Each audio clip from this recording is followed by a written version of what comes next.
ये जाति है कि जाति नहीं। उत्तर प्रदेश के अंदर अभी एक घटना घटी है, यादव समाज के 2 कथावाचकों का मुंडन करा दिया गया है और साथ में मूत्र का छिड़काव किया गया है। तो मैं ये जानना चाहता हूँ कि ये व्यवस्था उत्तर प्रदेश में कब तक चलेगी? ये व्यवस्था उत्तर प्रदेश में जब तक चलेगी जब तक जातीय आतंकवाद के खिलाफ पूरा देश या पूरा प्रदेश खड़ा नहीं होगा।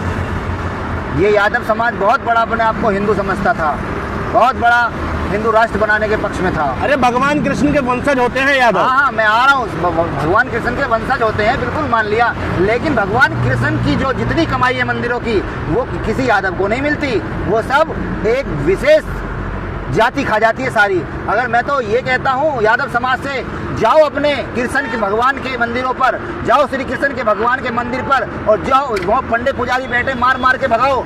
क्योंकि कृष्ण जी जो है तुम्हारे दादा परदादा, तुम्हारे नाना, तुम्हारे फूफा हैं, तुम्हारे खानदान के हैं। तो जिसका खानदान होता है उसके दादा की कमाई पर उसके पोतों का हक होता है। जाओ मार के भगाओ। मथुरा में जितने पंडे बैठे हैं कीर्तन तुम्हारा है, लेकिन इनमें हिम्मत नहीं किसी एक पुजारी एक पंडे से हाथ लगा दें। तो यादव भी तो नकली हैं। असली कृष्ण के वंशज कौन? चंद्रवंशी या यदुवंशी? यदुवंशी, चंद्रवंशी, दोनों यादव तो अंदर होगा।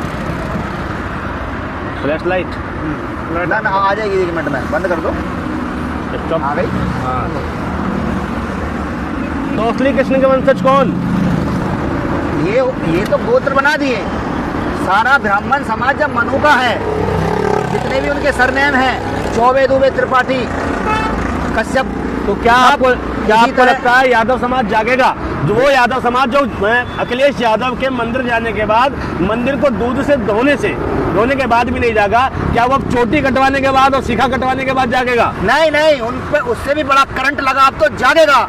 क्योंकि किसी पंडिताने का मूत जो पड़ा है उसने आंख खोल दी है, दिखा दिया कि गाय के मूत्र से ज्यादा उस महिला का जो पेशाब था वो पवित्र था।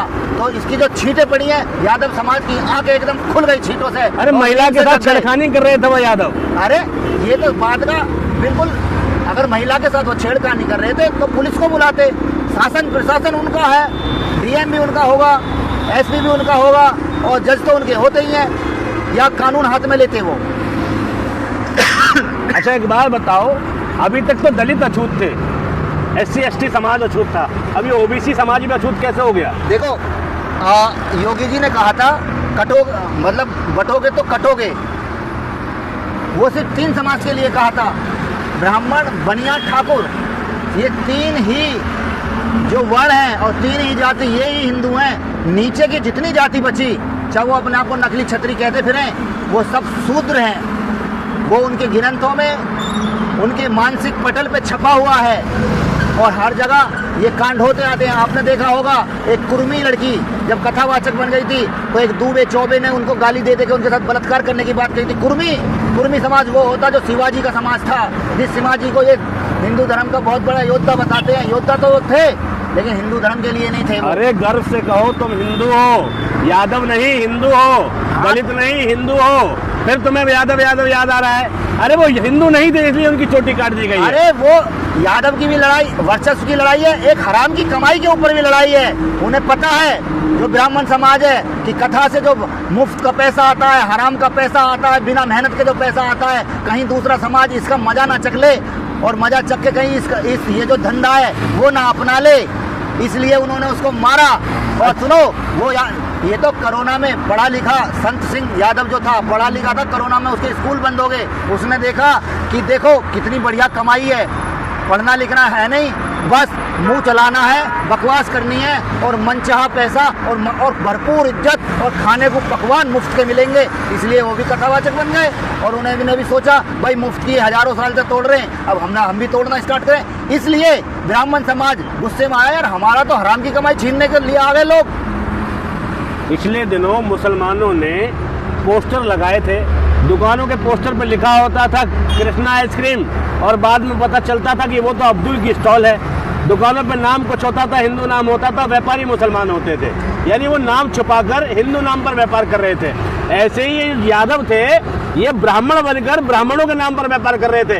अगर चोटी काट ही दी, उनके खिलाफ कार्रवाई कर ही दी, उन पर थोड़ा सा सख्ती कर ही दी, उनका शुद्धिकरण कर ही दिया, तो इतनी आपत्ति क्यों हो चली आपको? नहीं नहीं, ये तो मैं ब्राह्मण समाज का शुक्रिया अदा करता हूँ जो उन्होंने ऐसा करा, और बहुत बढ़िया उनको आईना दिखाया कि तुम्हारी औकात क्या है। वो भी तो जबरदस्ती के बनते हैं, वो भी तो गुलाम है उनके सिवा वो एक अपने बच्चे का नाम नहीं रख सकते, अपनी शादी नहीं कर सकते, अपने घर में प्रवेश नहीं कर सकते उनके बिना। और जो आप कह रहे हो ना कि हर मुसलमान के मतलब कुछ मुसलमानों के आगे कृष्णा आइसक्रीम लिखा हुआ था, अगर मैं तो ये कहता हूँ ब्राह्मण बनिया ठाकुर के अलावा और जितनी जाति हैं अपने जाति का नाम लिख के स्टॉल खोल लो, अगर उनकी दुकान चल जाए। मैं कहता हूँ वाल्मीकि अगर चाय की दुकान खोल ले कि वाल्मीकि टी स्टॉल या वाल्मीकि आइसक्रीम कोई हिंदू ले ले उससे, या कोई कुम्हार या कोई चमार या कोई जाटव या कोई धीमर और मुसहर मेघवाल, ये इतनी सारी जातियां तो मैंने नाम ले दिए, खुलवा दो हलवाई की दुकान। अगर बात हलवाई कथा की नहीं थी, बात ब्राह्मण देवता के अपमान की थी। ब्राह्मण देवता के समान होता है हिंदू धर्म में। अच्छा। और देवताओं का ढोंग कर रहे थे, वो देवता बनने का ढोंग कर रहे थे। कथावाचक तो दुनिया भर के हैं। ब्राह्मण, वो भी तो ब्राह्मण था। एक डॉक्टर जिसने 100 मर्डर कर दिए, मगरमच्छ को डाल देता था, वो भी तो ब्राह्मण था।